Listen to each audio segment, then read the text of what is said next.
Hi everyone, it's Adam with Milo's Restoration, and I apologize. It's been a while since I've made a video, about 2 or 3 weeks, and this is the first time that I've been able to get back into my shop to do some of my side work, painting and lacquering furniture and some restorations. But yeah, that's kind of what we do here. So I had a project for a client that I did like a Hague blue desk for. It's one of my more popular videos if you do remember it. And yeah, they had the desk done, and then they wanted like a table for the printer and some other furniture. So they wanted it all in the same color in Hague blue. So this is all going to be in Hague blue satin lacquer. And as far as these pieces go, I just found them at thrift stores, and I see these all the time. It's kind of like this old vintage office furniture, but it's really good quality stuff. Most of it is solid wood that's going to be veneered, and it's just really good quality. It feels very sturdy. It's very solid built. I don't know exactly what brand this is. It's probably Drexel or maybe Lane or one of those companies. But yeah, it's a good piece to work with, good piece to lacquer. So the first thing I do is I get started with cleaning it with some crud cutter and rinsing it well with water.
So if I'm unsure about something that I've cleaned or degreased, I will use naphtha or another solvent to clean them.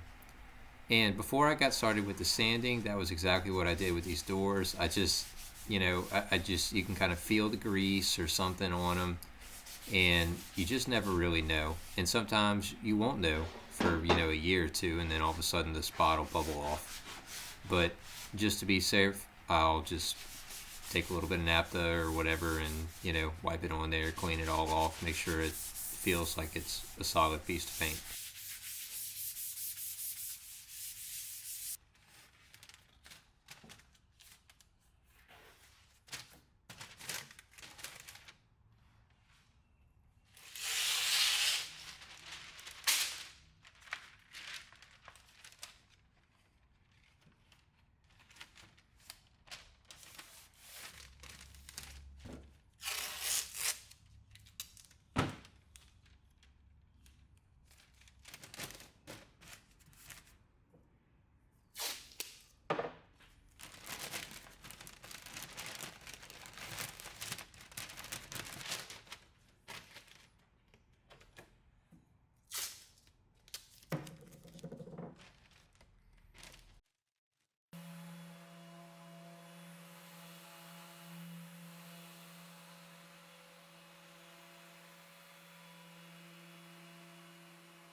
So I did actually completely redo my spray booth in between the time of me releasing this video and now. I have basically made it into like an enclosed booth, and that's because I really want to start working with some different paints and different lacquers.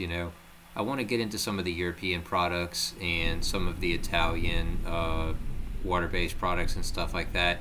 And I feel like a lot of that is going to need a lot better dust control than I kind of have going now. So, I mean, if you have any good resources for that, for building a booth or anything like that, I definitely like to know, because I originally built it one way and I'm already kind of thinking about changing it. but I think that I just really want to do like an enclosed booth, and I like to do something positive pressure. And yeah, probably obviously it's gonna have to be cross draft or side draft because I can't cut into the floor here. Obviously, it's not my space; it's a rental. So yeah, just kind of looking into some different options for that.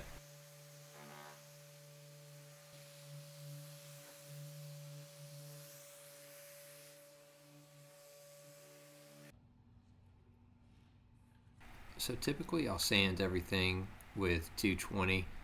But one thing I have noticed, and this is actually kind of strange, it's like products like Fine Paints of Europe and really very high gloss products don't even show sanding swirls as much as lacquer and vinyl sealer do. And I think it's just because it's so thin that you have to be really careful with lacquer. It'll definitely shine through with painting swirls if you're not careful. And yeah, I've noticed that it's just something that you have to watch. But anyway, this is a vinyl sealer that I had mixed up. It's just some old vinyl sealer I had. I think it's Hidden Sapphire, maybe New York State of Mind, just a blue. And I just try to use the same color vinyl sealer as I'm going to use lacquer if it's an option. And if it's a white, I don't sweat it. I'll just use a white vinyl sealer and put a dark lacquer over it. It is what it is. These products get really expensive, so sometimes I just have to try to go with whatever I have. But in this case, I had basically a very similar color to Hague Blue.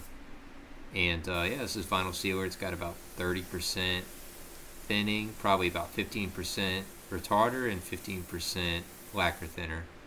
And I'll kind of adjust that mixture up or down depending on the day.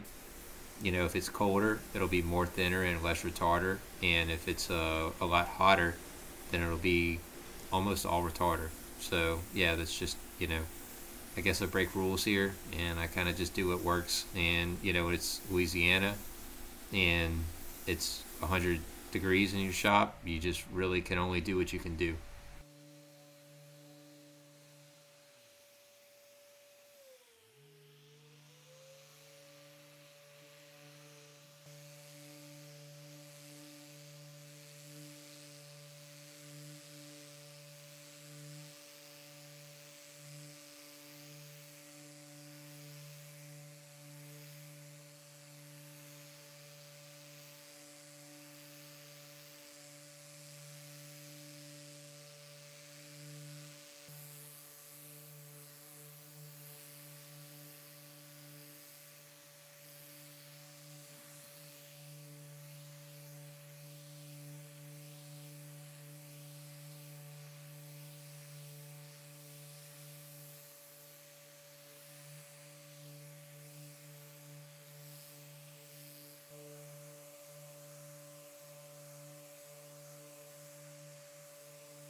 So I'll sand in between coats, and I'm using a very fine pad by Surf Prep. I alternate between a firm pad for the flat areas and a different, it's like a spongy pad for the curved areas. And here I'm just cleaning the hardware off.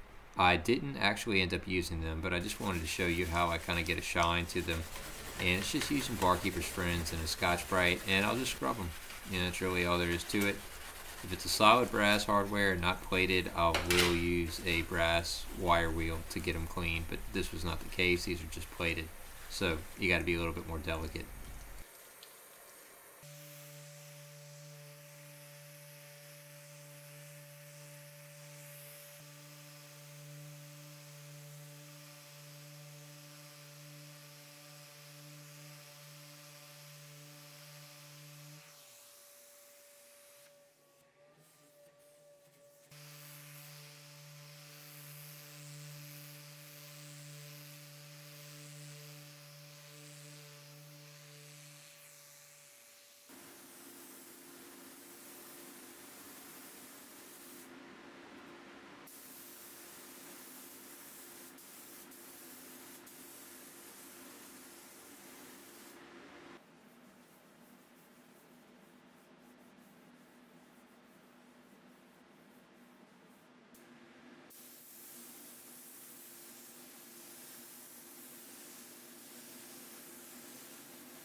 So you'll have to forgive me. I think I did 2 coats of vinyl sealer and then 2 coats of lacquer.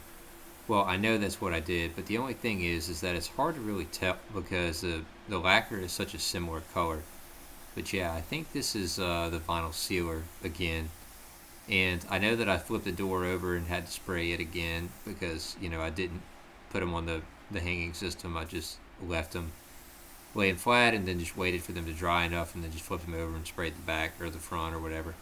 But yeah, I usually try to keep the vinyl sealer as thin as I can. And I sanded it and got it ready again for lacquer. And I'm using a pigmented lacquer here instead of my typical process of using a clear over that vinyl sealer. And that's just because she wanted satin and I don't have any satin lacquer, so I had to just buy pigmented lacquer in Hague blue. And it's simple, honestly. It comes out looking the same. I actually think it's a little bit better in some cases. And the reason for that is because I think that it's better to not build up vinyl sealer excessively if you can avoid it.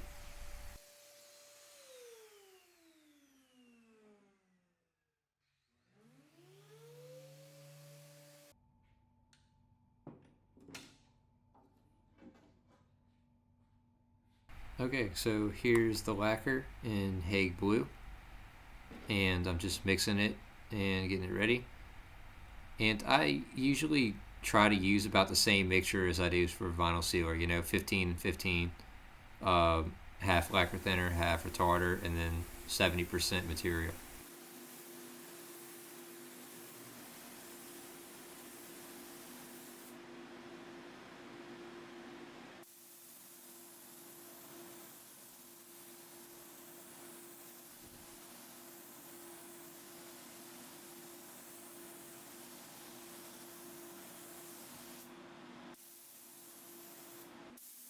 Another thing, if you're curious about the spray gun or the spray setup, this is a 1.3 for the pigmented lacquer, and I used a 1.8 for the vinyl sealer. And I also used I have a Ingersoll Rand compressor, I think. Yeah, I think I have an Ingersoll Rand. I'm not sure. I'd actually have to look tomorrow when I go in. But yeah, I have an IR. I'm pretty sure, and it's a 5 horsepower. I think it puts out about 19 CFM at 90 psi, and I have like a pretty basic moisture separator setup. I could really get a better one, but anyway, yeah. After I finished spraying those doors, I got them. She decided that she wanted to go with different hardware, so I just put some hardware on here and let them decide.